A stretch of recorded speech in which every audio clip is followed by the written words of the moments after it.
ഉണ്ണിയമ്മേ കുമ്പടി വന്നു.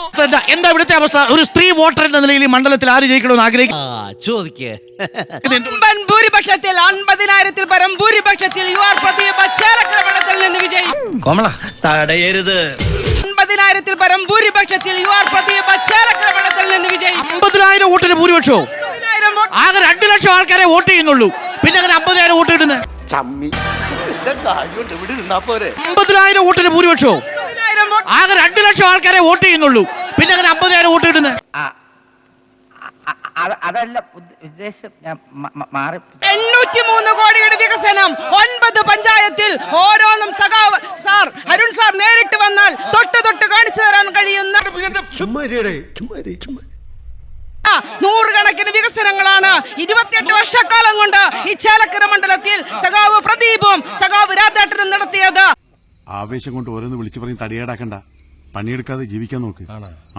50,000-ൽ പരം ഭൂരിപക്ഷത്തിന് വമ്പൻ റെക്കോർഡ് ഭൂരിപക്ഷം. ഒരു സംശയം, 100 ഒന്നും എനിക്ക് വേണ്ട, ഒരു 3 എണ്ണം പറഞ്ഞേ. പണി പിന്നെയും പാളി.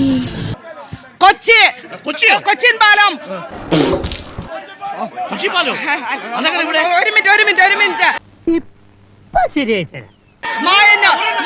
ഞാൻ പറയാം സാർ.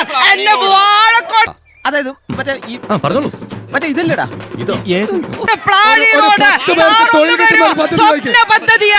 സ്വപ്ന പദ്ധതിയാണ്. പ്രിയപ്പെട്ട വാഴക്കോട്ടേക്കൊന്നും പോകണ്ട സാർ, എന്റെ കൂടെ വരൂ. ആൾക്ക് തീരെ വിദ്യാഭ്യാസം വിവരമൊന്നും ഇല്ലേ, വിഡ്ഢിത്തിരെ പറയുള്ളൂ. ചെറുതുരുത്തി സ്കൂൾ എന്ന് പറഞ്ഞാൽ 2 ഓല ഷെഡായിരുന്നു.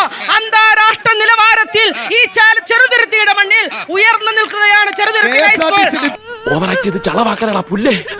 ഇന്ന് കേരളത്തിലെ ഏറ്റവും അധികം വിദ്യാർത്ഥികൾ പഠിക്കുന്ന ഒരു സർക്കാർ സ്കൂൾ ഉണ്ടെങ്കിൽ ചെറുതുരുത്തി LP സ്കൂളാണ്. ഈശ്വര, ഇവിടെ ആരുമില്ലല്ലോ ഇതൊന്ന് പറഞ്ഞു ചിരിക്കാനായിട്ട്. നിങ്ങൾ ചേലക്കരയ്ക്കൊന്നും വേണ്ട, ചെറുതുരുത്തിയിലുണ്ട്. 50,000 വോട്ട് അല്ലേ? ശരി. എവിടെ ഇതൊരു നടക്കി പോണ ലക്ഷണില്ല.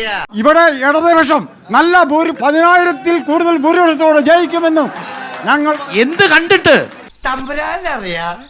ഞങ്ങളുടെ സഖാവേ, സുഹൃത്തുക്കളെ,